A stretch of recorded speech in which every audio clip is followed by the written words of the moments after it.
even before knowing there was a risk of aid being cut. There was desperation to get hold of it. Beneath this mass of people are trucks full of food. Food that until the last few days has been in dangerously short supply. Now, Israel is threatening to cut by half the already limited supplies it allows into Gaza, unless all the bodies of its hostages are returned. The bodies of 4 more hostages made the pitiful journey back to Israel tonight, but that still leaves 20 missing inside Gaza. There had been hope the clock in Hostages Square would no longer be needed, but still it counts the minutes as families wait for the missing. Flags honour the dead as the failure to return their bodies threatens the ceasefire. We don't have a grave for my father, and we don't have a grave for 23 others. Rotem Cooper is waiting for his 85-year-old father Amiran's body. This is not acceptable. This is a clear violation of the agreement. You know, all along it was explained to us, all the hostages are coming out, the live one as well as the deceased one. Tonight, Prime Minister Netanyahu visited the surviving hostages and vowed he would ensure the dead were also returned. Just a brief glimpse at the state of Gaza explains the scale of that task. But even without stage 1 of his deal being complete, President Trump is moving to stage 2, creating an international body to run this place and disarming Hamas. We have told them we want to disarm, and they will disarm. And if they don't disarm, we will disarm them. And it'll happen quickly and perhaps violently. But they will disarm. Do you understand me? Yes.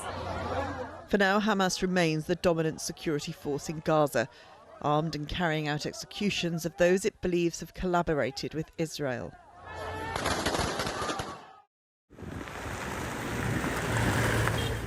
Bodies taken by Israel during the war are now being sent back. Families wait to see if their relatives are amongst those being returned. Rasmia Kudey is looking for her son Fadi. He went missing 2 years ago.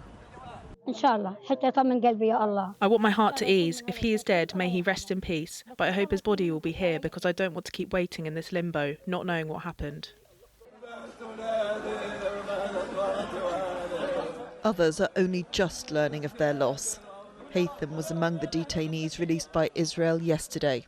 He got home to discover his wife and 3 children had all been killed. This is them in the video, he says, my beloved ones, and begs to be allowed to keep watching. His phone is now the only link he has to them. Both Hamas and Israel are accusing each other of violating this ceasefire, and every infringement, real or perceived, weakens it a little more. For those trying to survive here, it is an imperfect peace, but that is better than a return to war. Emma Murphy, News at 10, Tel Aviv. Well, the glimpses we saw yesterday of beaming hostages and their families, breathless with joy, signalled the start of a long process of recovery. There is so much to share. Yes, the elation of the reunion, but also 2 years of agonies, both physical and mental.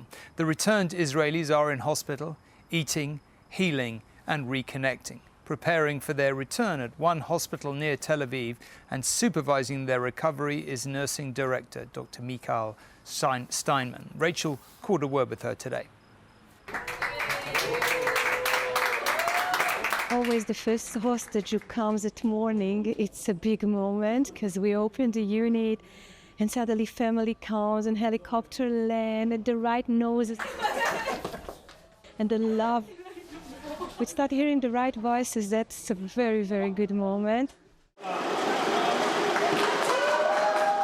This is what Dr. Michael has spent months preparing for. By the side of 5 of the surviving hostages almost from the start, it's her job to restore them to health and reintroduce them to some of those they've missed most. I told him, do you know who's waiting for you up there? So he looked at me and he said, I think I know. And so I told him, it's not just your brother and sister.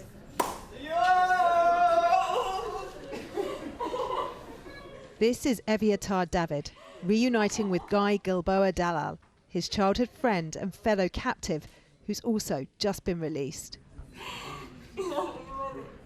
When he said, we've been all the captivity together. We were separated on August, I think. We didn't know if we're going to meet again, and he's my brother in blood, and I just want to hug him. For 2 years, musicians have come every day to Hostages Square to play the piano placed there for Alon Ahel. So as well as making sure his family were waiting, the team at Rabin placed a piano in his room. And I saw his mother and father sitting on a couch near the room. And then she told me, if you want to know what was the reaction to the piano, please put your ear on the door and listen. And so I did. And I heard him play. And I told her, please, can I stay another moment? She said, stay as long as you want. For hostages like Anvinatan Or, the road to some kind of recovery will be long. His girlfriend Noah was also held captive, but some wounds are already healing. Almost every person in the world remembers this awful video from the 7th of October when you see Noah on the motorbike, and then amazing feelings when Noah was released. And now seeing them in front of me, holding hands, two beautiful persons that against all odds, holding hands together. Human moment that you say there is hope in this world. And Rachel is in Hostages Square. Rachel, those scenes just never get any less emotional to watch. But we've been hearing tonight from some of the families of the hostages released yesterday. What have they had to say? That's right, Tom, and almost without exception, every one of them has started by expressing their deep gratitude to President Trump. They feel that he did what their own leader could or would not do by bringing their loved ones home, and it's difficult to overstate just how deep the affection they feel for him is. We witnessed it ourselves here over the weekend when his special envoy, Stephen Witkoff, addressed packed-out crowds here. They stretched into the streets beyond. But tonight, that thank you, it felt really personal, I think. And we also heard some very moving descriptions of the past 24 hours that they've spent with their loved ones. We heard from Vicky, the mother of Nimrod Cohen, who described how she hasn't slept barely over the past 2 years, but how last night, with her adult son beside her, she managed to sleep, as she said, beautifully all the way through the night. And then we heard too from the wife of Omri Miran. He is the father of 2 young daughters. We witnessed his reunion in pictures yesterday, but it was a moment that tonight she managed to capture perfectly. After 738 days, Omri is finally home. Ronnie and Alma ran into their father's arm, and he heard them say, Abba, Daddy, again. In that moment, fulfilled the promise I made on October 7 and held something words cannot describe. But what they all did want to describe is how much their hearts are still with the families of those hostages who didn't come back, whose remains remain in Gaza tonight, despite the promises that were made as part of this ceasefire that they would be coming back. They say that they will continue to fight for each one of those families. They're an incredibly close-knit community. And it's for those 20 hostages that the flags behind me continue to fly, that the piano continues to play, and it's for them that the clock that still stands here in Hostages Square continues to tick on. Okay, Rachel, thank you very much indeed. Well, the release of Palestinian prisoners from Israeli jails should be a cause for celebration for their families. One elderly West Bank couple haven't seen their 2 sons for 33 years since they were convicted of killing 3 Israeli soldiers. And they won't be seeing them anytime again soon either, not in person. Israel has freed the brothers, yes, but exiled them to Egypt. The nearest they'll get to a meeting is a video call. In this corner of the West Bank, there's been no happy homecoming. Not for Yossi Sharabi, whose 2 sons have served more than 30 years in prison for the killing of 3 Israeli soldiers.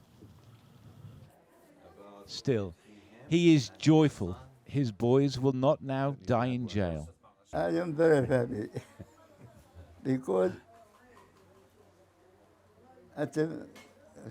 Because they're free. They were released yesterday, but sent into exile in Egypt, more distant than ever. Until now, they have not set eyes on each other.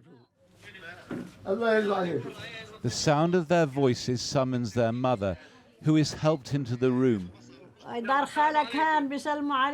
to look for the first time in years upon her son's now pale faces. I wish I could give you a hug and kiss you, they tell her.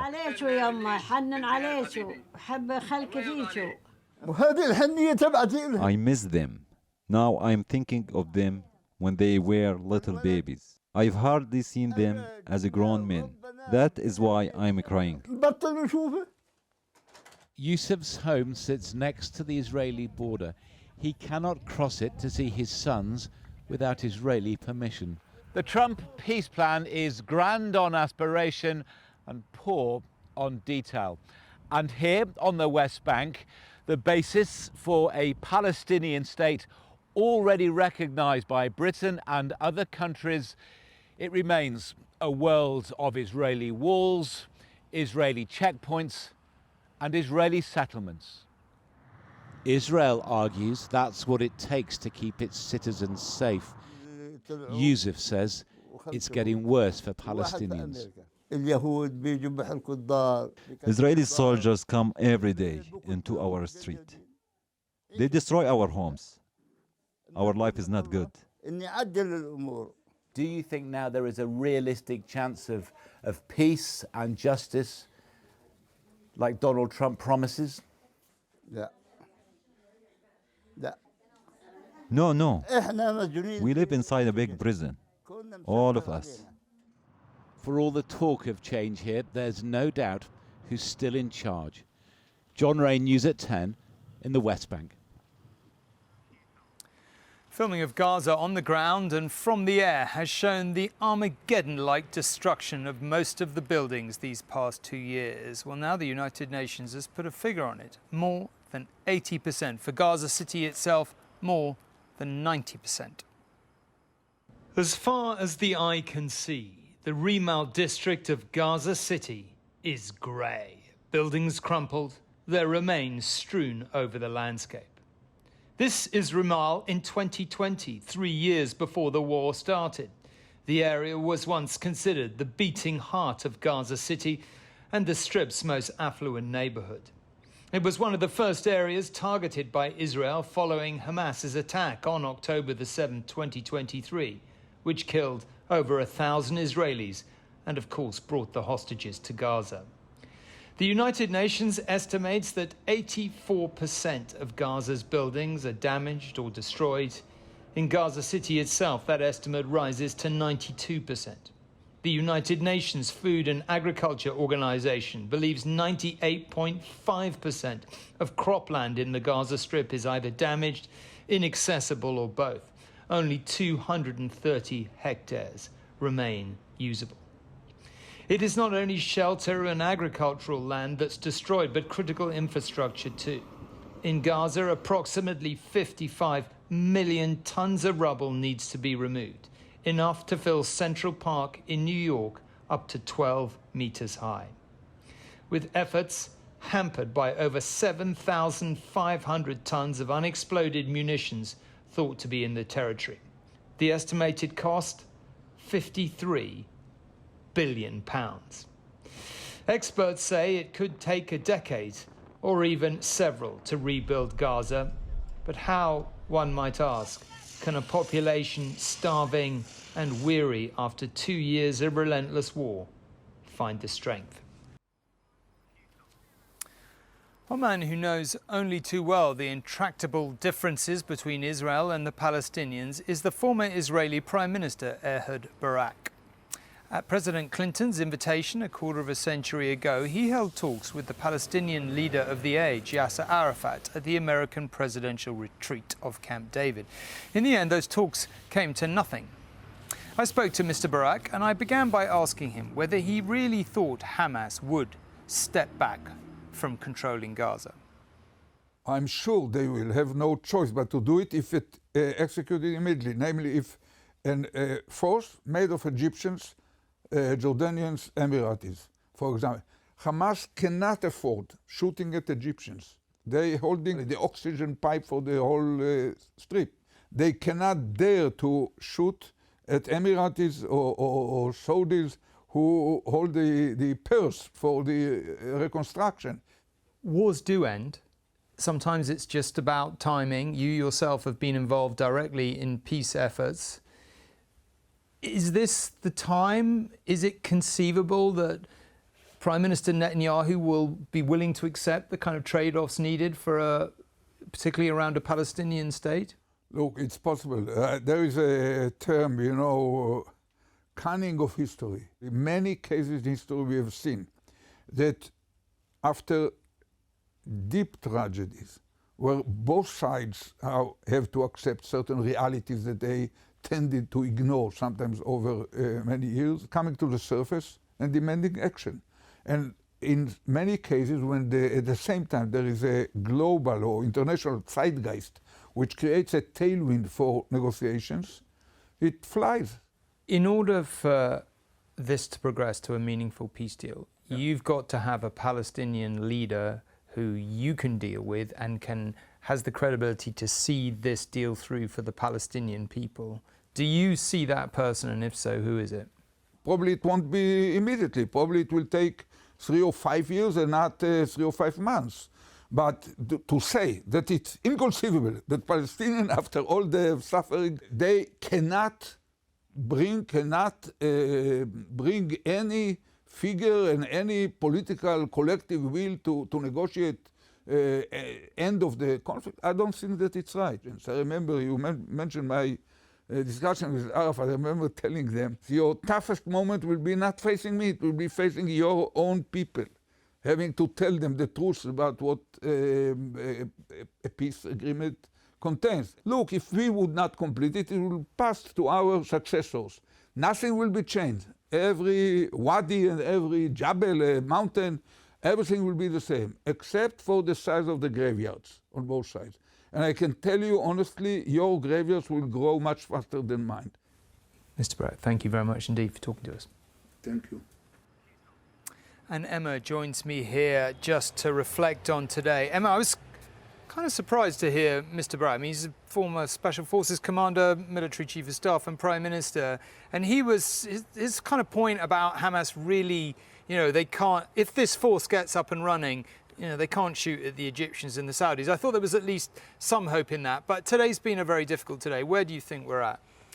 Well, he's quite right. And of course he would be. He's a time-served diplomat. He's seen what's happened in this war over so many years. And of course, let's not forget that, you know, go back 20 years, 25 years now to when he was negotiating. That seemed like the best chance.